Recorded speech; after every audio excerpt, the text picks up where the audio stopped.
The world is going through significant change. What is happening is that our air is being polluted, the weather is increasing, and the sea level is rising. I think living in Maryland and us being so close to like the East Coast and all that, I think sea level rising is it's a very big threat to like the area we live in, because there's a lot of population in a lot of cities that are nearby the water, and if the sea level rises too much, then that could cause destruction and a lot of bad things to happen in our area. This has been happening over a long period of time, and because of this result, the earth is getting hotter, our ecosystems are being destroyed, and there's deforestation happening all around us. These are some of the things that have been the result of global warming. We spoke to a climate activist to get their take on the situation. Well, right now we're starting to see the effects. Obviously, like in the environment we live in, like where we live, Maryland, United States, we're not seeing the effects as much as communities that are like in poverty and like more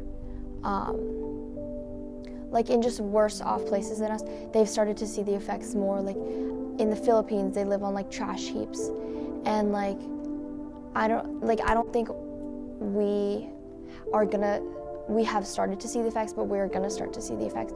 And actually we've started to see the effects like every day. Like it's not just global warming, it's all the like extreme weathers we've seen. So like the whole polar vortex, that was part of climate change. Like that's not normal stuff that's supposed to happen. So like we're still affected. Like the California fires, even though that wasn't here, that's still something that's close, and that's still affecting us. That's still part of extreme weathers. What's another example? Just like flooding that's happening. There's just like all these extreme weather stuff that's affecting every single person. It's just gonna get worse and worse, because this is just the beginning of the problem. And it's like, imagine in a year, what weather it's gonna be. It's just gonna get worse if we don't like start working on the problem.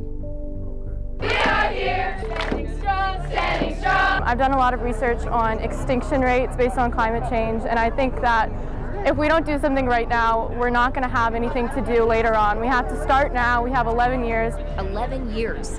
That's based on the Intergovernmental Panel on Climate Change's most recent report, saying that we have until 2030 to keep global warming at a manageable level.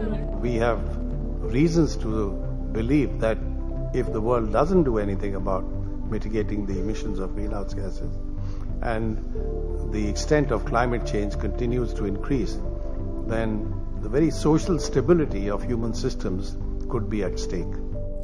Why is global warming more of a problem than it has been before?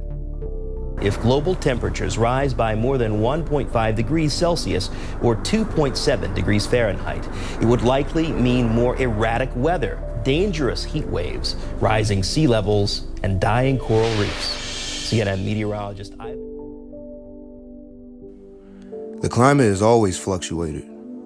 Since the Earth has been around, things like ice ages and other things that increase the temperature has been going on, but more of recent history, 1900s until now, we've been seeing more of the effects happening. Erratic weather, temperature rise, sea level rise, wildlife's dying, and this problem is starting to get irreversible.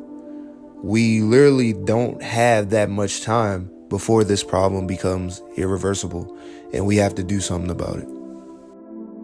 It's crazy because by 2050, the Chesapeake Bay could rise by 2 feet, and by the end of the century, maybe 3 feet, and so on and so forth.